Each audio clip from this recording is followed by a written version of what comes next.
बच्चों, आप सभी का हमारे YouTube चैनल आइडियल देव क्लासेस में स्वागत है। बच्चों, आज हम आपके लिए प्रोजेक्ट वर्कबुक लेके आए हैं जो विषय हिंदी की है। किस कक्षा के लिए? कक्षा 8 के लिए।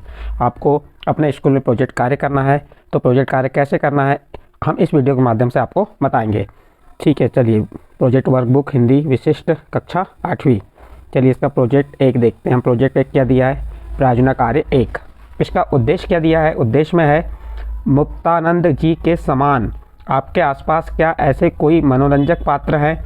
यदि हाँ तो उन पर एक आलेख आप भी तैयार कीजिए।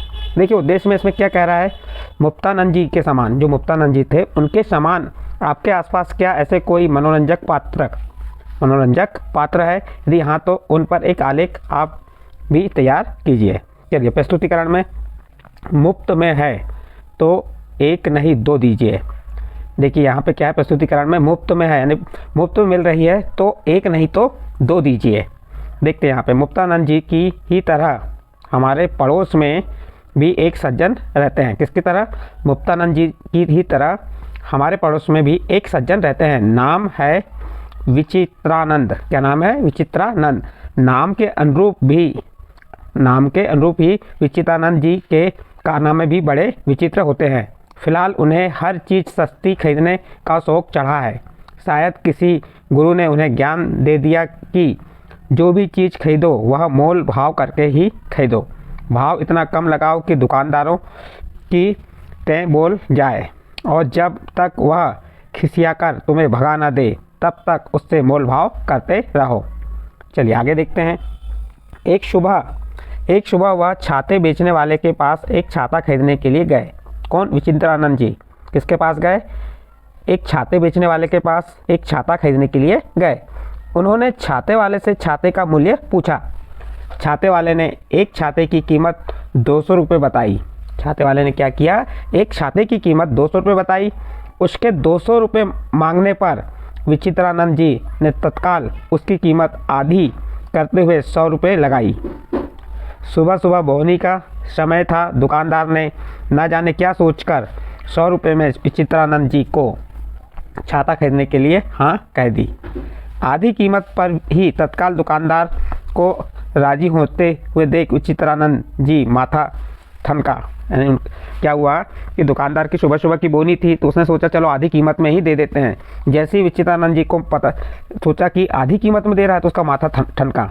उन्हें अपने गुरु द्वारा सस्ते से सस्ते में सामान खरीदने की सलाह याद आई। उन्होंने तुरंत छाते का नया मूल्य लगाते हुए दुकानदार से छाता 50 रुपये में देने की बात कही। दुकानदार भी आज शायद पूरे मूड में था। उसने तुरंत 50 रुपये में छाता बेचने को हामी भर दी। 50 रुपये में छाते वाले को छाता देने के लिए राजी होता देख विचित्रानंद जी ने सोचा जरूर यह मुझे अब भी ठग रहा है, जो 200 रुपये के छाते को बिना अधिक चिढ़ा के मात्र 50 रुपये में देने को तैयार हो गया। उन्होंने पैतरा बदलते हुए कहा, पिछले चौक पर तो यही छाता 25 रुपये में मिल रहा है। तुम्हें 25 रुपये में देना है तो दो, वरना रहने दो। दुकानदार ने अपने जीवन में शायद ऐसा ग्राहक नहीं देखा था। पल पल पर अपनी बात बदलने वाले विचित्रानंद जी द्वारा लगाई गई छाते की इस नई कीमत पर वह जल्ला उठा। गुस्से में खिसियाकर उसने कहा, ऐसा कीजिए 25 रुपये भी क्यों दे रहे हो, मुफ्त में ही ले जाइए। विचित्रानंद जी को भी कहा चुकने वाले थे, तुरंत अपनी यदि मुफ्त में है तो फिर 1 नहीं 2 दे दीजिए। तो इस प्रकार जो हमारे पड़ोस में रहने वाले विचित्रानंद जी थे उनके बारे में हमने यहाँ पे एक आपको क्या बताया, मनोरंजक कहानी बताए। एक मनोरंजक पात्र हैं कौन? विचित्रानंद जी। तो ये आपका प्रायोजना कार्य 1 यहाँ पे कंप्लीट होता है। इसका प्रायोजना कार्य 2 है। उसका उद्देश्य क्या है? प्रायोजना कार्य 2 का, आपके आसपास कोई जलप्रपात हो तो उसका विवरण लिखिए। देखिए इस प्रश्न के अनुसार या इस उद्देश्य के अनुसार आपके आसपास जो भी जलप्रपात है उसके बारे में आपको लिखना है। आप जिस जिले के हैं उस जिले में हो तो देखो प्रस्तुतिकरण में हम आपको यहाँ पे, मैं रीवा जिले के सिरमौर में रहता हूँ। हमारे यहाँ से नज़दीक ही एक बहुत सुंदर जलप्रपात है जो कि भारत के प्रमुख जलप्रपातों में से एक है। इस जलप्रपात का विवरण निम्न प्रकार है। तो इस प्रकार से आप जहाँ पे भी रहते हैं उसके आसपास के जलप्रपात का विवरण बता सकते हैं। हमने यहाँ पे रीवा सिरमौर में के रहने वाले हैं, वहीं के जलप्रपात के बारे में बता रहे हैं। उस जलप्रपात का नाम है केवटी जलप्रपात। केवटी जलप्रपात मध्य प्रदेश के रीवा शहर में स्थित है और यह रीवा शहर से लगभग 40 किलोमीटर दूर। आप रीवा शहर से इस जलप्रपात तक अपने वाहन से आसानी से आ सकते हैं। जलप्रपात सिरमौर नगर परिषद के लगभग 12 किलोमीटर दूर है। आप सिरमौर से सड़क मार्ग द्वारा इस जगह पर आसानी से पहुंच सकते हैं। केवटी जलप्रपात भारत का 24वां सबसे ऊंचा झरना है। यह झरना मध्य प्रदेश का मुख्य पर्यटन स्थल है। यहाँ पर आकर आप प्रकृति के मनोरम दृश्य देख सकते हैं। यह मध्य प्रदेश का सबसे ऊंचाई वाला झरना है। यहाँ आकर आपको लगेगा जैसे आप स्वर्ग में आ गए हो। यह जगह प्राकृतिक सुंदरता के लिए मशहूर है। यहाँ पर आपको बहुत सारे धार्मिक मंदिर भी देखने को मिलते हैं। यहाँ पर भैरव बाबा का मंदिर देखने को मिलता है और यहाँ पर राम जानकी मंदिर भी है, जहाँ पर आप आकर घूम सकते हैं और मन की शांति प्राप्त कर सकते हैं। इस प्रकार देखिए ये वाला जलप्रपात है केवटी जलप्रपात। देखिए इसमें फिर आगे क्या दिया, केवटी जलप्रपात झरने के आकर्षण के अलावा यहाँ पर ऐतिहासिक स्थल हैं। झरने से कुछ दूरी पर केवटी नाम का किला है जो प्राचीन स्थल है। यह किला अच्छी हालत में है। यह किला 15वीं शताब्दी का है। आप इस झरने में घूमने के बाद इस किले में जा सकते हैं। केवटी जलप्रपात मोहना नदी पर बना हुआ है। केवटी जलप्रपात कहाँ बना है? मोहना नदी पर बना हुआ है। मोहना नदी तमसा या टोस नदी की एक सहायक नदी है। मोहना नदी रीवा के पठारों से बहती हुई घाटी में गिरती है। यह नदी ऊंची चट्टान से नीचे कुंड में गिरती है। यह घाटी बरसात के समय हरियाली से भर जाती है। आपको चारों तरफ हरियाली देखने को मिलती है। आप चाहे तो घाटी में नीचे भी जा सकते हैं। यहाँ पर आप झरने के नीचे और उसके करीब भी होते हैं। यहाँ पर आप झरने में नहा सकते हैं। उसके लिए आपको थोड़ी ट्रैकिंग करनी पड़ेगी। आप इस झरने के नीचे जाकर वहाँ पर पिकनिक बना सकते हैं और झरने का आनंद उठा सकते हैं। बाकी आप अगर ऊपर से झरने का लुत्फ उठाना चाहते हैं तो आपको ऊपर पहाड़ियों में सावधान रहना चाहिए। झरने का मनोरम दृश्य देखकर आँखों को सुकून मिलता है। केवटी झरना के पास हर साल मकर संक्रांति के अवसर पर मेला भी आयोजित होता है। जुलाई से जनवरी तक केवटी झरना देखने लायक होता है। केवटी झरना फोटोशूट के लिए बढ़िया जगह है। तो इस प्रकार से आप अपने आसपास जो भी झरना है उसके का पूरा विवरण बता सकते हैं। इस प्रकार से आपका यहाँ पर प्रायोजन कार्य 2 कंप्लीट होता है। इसके बाद आपका प्रायोजन कार्य 3 है। क्या कह रहा है? उद्देश्य है, क्या आपने कभी किसी की सहायता की? यदि हाँ तो लिखिए। देखिए यहाँ प्रायोजन कार्य में जो उद्देश्य है प्रश्न है, इसका आपको आपकी जो प्रोजेक्ट कॉपी रहेगी या प्रोजेक्ट कार्य उसमें करना है। तो इसका प्रोजेक्ट कार्य क्या है? प्रायोजन कार्य, क्या आपने कभी किसी की सहायता की? तो यदि हाँ तो लिखिए। तो आपको यहाँ पे उसके बारे में लिखना है। जैसे प्रस्तुतिकरण में क्या दे देंगे, मानवता एक ऐसा ईश्वर प्रदत्त गुण है जो हम सभी में होता है और इसी गुण के कारण मानव जाति सभी में श्रेष्ठ मानी जाती है। किसी व्यक्ति को दुख अथवा परेशानी में देखकर हमारा हृदय द्रवित हो जाता है और हम उसकी सहायता के लिए तुरंत आगे बढ़कर उसकी मदद करते हैं। ऐसी ही एक घटना अभी कुछ समय पहले मेरे साथ हुई। जब मैं अपने विद्यालय से की छुट्टी के बाद वापस अपने घर आ रहा था, मैं पैदल ही अपने एक मित्र के साथ घर आ रहा था कि अचानक मैंने देखा कि सड़क के दूसरी ओर एक कार के सामने एक वृद्ध महिला आ गई जो सड़क पार कर रही थी। वह महिला कार से टकराकर सड़क पर गिर पड़ी और उसके सिर पर खून बहने लगा। लोगों की भीड़ लग गई। मैं भी दौड़कर वहां पहुंचा। मैंने देखा कि उस महिला को काफ़ी चोट लगी थी और उसके सिर से खून भी बह रहा था। कुछ लोगों ने मिलकर उस महिला को उठाया और फुटपाथ पर लिटा दिया। लोगों की भीड़ जमा थी। लोग आपस में बातें कर रहे थे, परंतु किसी को इस बात का ध्यान नहीं था कि उस महिला को उपचार के लिए अस्पताल ले जाए। मैंने तुरंत एक टैक्सी रुकवाई और अपने मित्र की सहायता से उस महिला को टैक्सी में बिठाया। हम दोनों मित्र उसे लेकर पास के एक अस्पताल पहुंचे और उनका उपचार शुरू कराया। उसके बाद मैंने अपने पिताजी को फ़ोन करके इस घटना की जानकारी दी और उन्हें वहां आने को कहा। पिताजी तुरंत ही वहां आ गए। उन्होंने उस महिला के उपचार का पूरा खर्चा उठाया और महिला के होश में आने के बाद उनके घर वालों को फ़ोन करके घटना की जानकारी दी तथा अस्पताल आने को कहा। वे लोग शीघ्र ही अस्पताल पहुंच गए। डॉक्टर ने उस महिला को घर ले जाने के लिए बोल दिया तथा दवाइयाँ लिख दी। उस महिला को जब यह पता चला कि मैंने उसकी सहायता की तो वह बहुत कृतज्ञ हुई तथा मुझे बहुत बहुत आशीर्वाद दिया। उसके घर वाले भी मुझे धन्यवाद और प्यार दे रहे थे। मेरे पिताजी मेरे इस कार्य से बहुत खुश थे। मुझे भी अपने अंदर एक परम सुख की अनुभूति हो रही थी। तो इस प्रकार बच्चों आपका प्रायोजन कार्य यहाँ पे 3 कंप्लीट होता है। इसके बाद नेक्स्ट आपका प्रायोजन कार्य कौन सा आएगा? प्रायोजन कार्य 4। चलिए इसका उद्देश्य देखते हैं। आप यदि पिछले दिनों कहीं भ्रमण कर रहे हैं तो उसका विवरण डायरी के रूप में लिखिए। देखिए इस उद्देश्य में क्या है, आप यदि पिछले दिनों में कहीं भ्रमण या घूमने गए हों तो उसका विवरण आपको यहाँ पे लिखना है। तो आप अपने आधार पर लिख सकते हैं। देखिए हमने अपने आधार पर यहाँ आपको बताया है। इसका प्रस्तुतिकरण में क्या है, देश विदेश की सैर किसे रोमांचित नहीं करती, ग्रीष्म ऋतु में किसी पर्वतीय स्थल पर अपना ही आनंद है। इस आनंद का सौभाग्य मुझे अपने पिछले ग्रीष्म अवकाश में प्राप्त हुआ।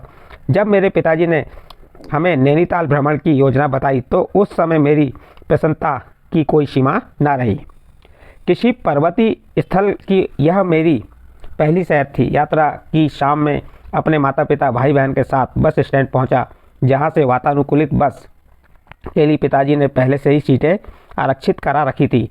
हमारी बस ने रात्रि के ठीक 10 बजे प्रस्थान किया। बस में मधुर संगीत का आनंद लेते हुए कब मुझे नींद आ गई इसका मुझे पता ही नहीं चला। प्रातःकाल जब नींद खुली तो हमारी बस नैनीताल की सीमा में प्रवेश ही कर रही थी। एक प्रमुख पर्वतीय स्थल होने के कारण यहाँ की सड़कें स्वच्छ थी तथा यहाँ की यात्रा चढ़ाव और आड़े तिरछे रास्तों के बावजूद आरामदायक रही।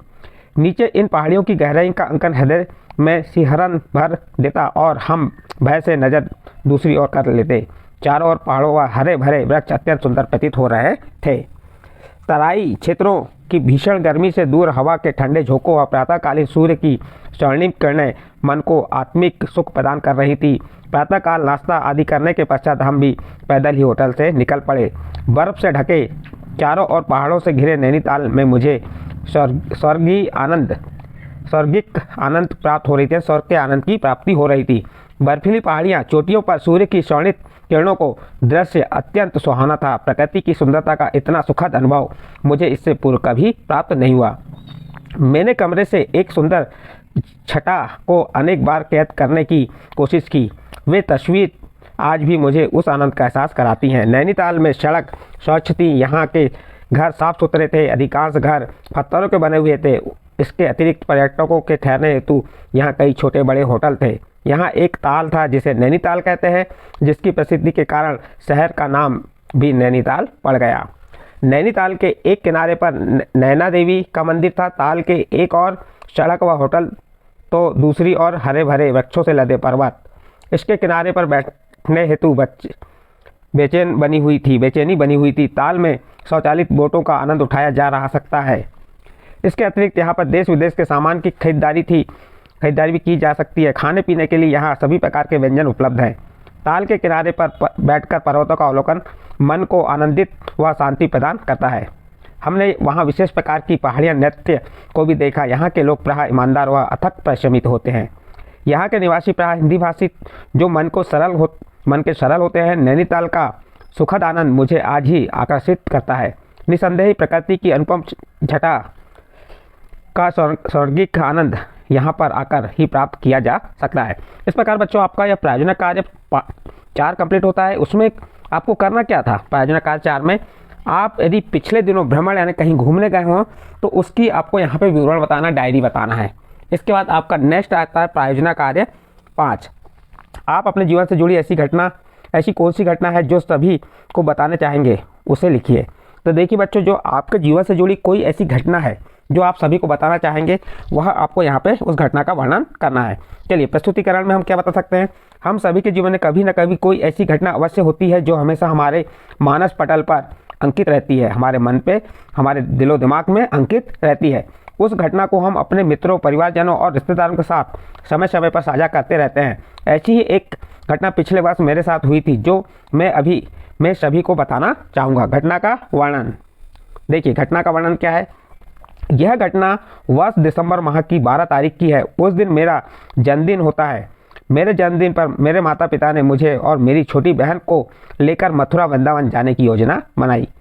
11 दिसंबर को हम ग्वालियर स्टेशन से ट्रेन द्वारा मथुरा के लिए चल दिए। दोपहर बाद तक हम मथुरा स्टेशन पर पहुंच गए। वहां से हमने वृंदावन के लिए एक टैक्सी बुक की और वृंदावन पहुंच गए। वहां हमने एक होटल में विश्राम किया और शाम को 1-2 मंदिरों के दर्शन किए।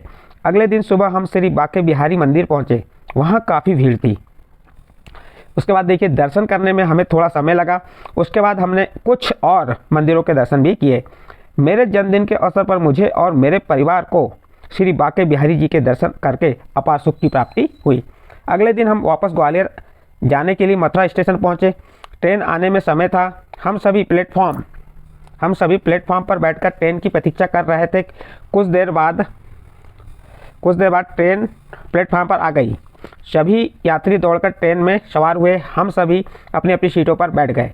ट्रेन चल दी। कुछ समय बाद ट्रेन राजा की मंडी रेलवे स्टेशन पर पहुंची। वहां उसका 5 मिनट का ठहराव था।